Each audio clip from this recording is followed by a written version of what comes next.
अपरा एकादशी। अपरा एकादशी व्रत कथा। युधिष्ठिर ने पूछा, हे जनार्दन, ज्येष्ठ मास के कृष्ण पक्ष में किस नाम की एकादशी होती है? मैं उसका महात्म्य सुनना चाहता हूँ, उसे बताने की कृपा कीजिए। भगवान श्री कृष्ण बोले, राजन, आपने संपूर्ण लोगों के हित के लिए बहुत उत्तम बात पूछी है।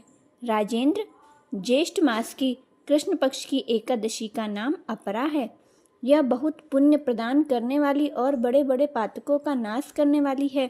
ब्रह्म हत्या से दबा हुआ गोत्र की हत्या करने वाला, गर्भस्थ बालक को मारने वाला, पर निंदक तथा पर स्त्री लंपट पुरुष भी अपरा एकादशी के व्रत करने से निश्चय ही पाप रहित हो जाता है।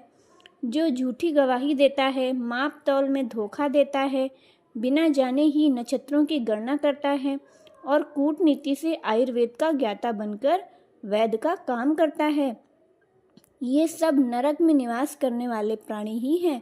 परंतु अपरा एकादशी के सेवन से ये सभी पाप रहित हो जाते हैं। यदि कोई क्षत्रिय अपने छात्र धर्म का परित्याग करके युद्ध से भागता है तो वह क्षत्रियोचित धर्म से भ्रष्ट होने के कारण घोर नरक में पड़ता है। जो शिष्य विद्या प्राप्त करके स्वयं ही गुरु की निंदा करता है, वह भी महापातकों से युक्त होकर भयंकर नरक में गिरता है। किंतु अपरा एकादशी के सेवन से ऐसे मनुष्य भी सद्गति को प्राप्त होते हैं।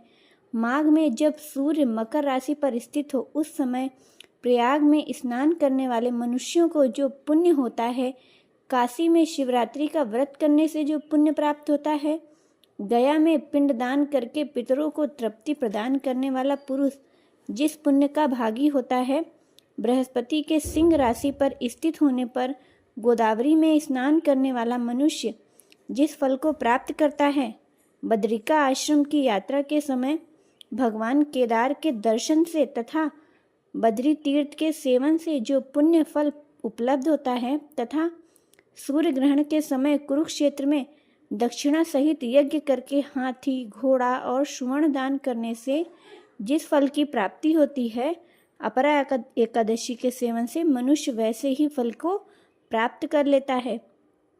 अपरा को उपवास करके भगवान विष्णु की पूजा करने से मनुष्य सब पापों से मुक्त हो जाता है, श्री विष्णु लोक में प्रतिष्ठित हो जाता है। इसको पढ़ने और सुनने से सहस्त्र गौदान का फल मिलता है।